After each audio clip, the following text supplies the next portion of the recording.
Не только людям необходимо личное пространство, но и животные порой предпочитают уединяться, чтобы спокойно отдыхать, размышлять и созерцать окружающий мир. Однако это точно не про Стэнли, этого пса, который буквально обожает проводить время в компании своего хозяина. Он не терпит одиночества и стремится быть рядом каждую секунду. Стэнли долгое время жил в одном из приютов в Новой Зеландии. Там он провел несколько месяцев, пока однажды в приют не пришел мужчина по имени Сэм.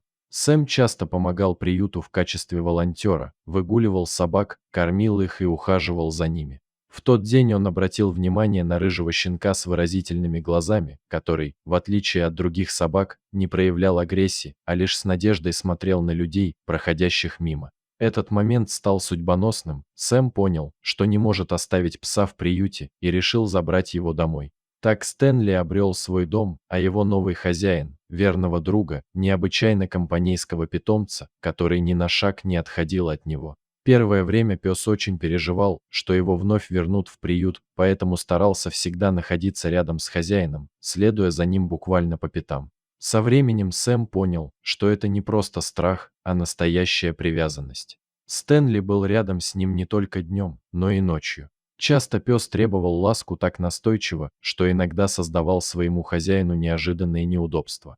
Стоило Сэму попытаться отодвинуться во сне, как Стэнли тут же сдвигался, чтобы вновь соприкасаться с ним. Но все началось еще раньше, с первой встречи. Впервые со Стэнли Сэм познакомился во время одной из прогулок, когда волонтерство привело его в этот приют.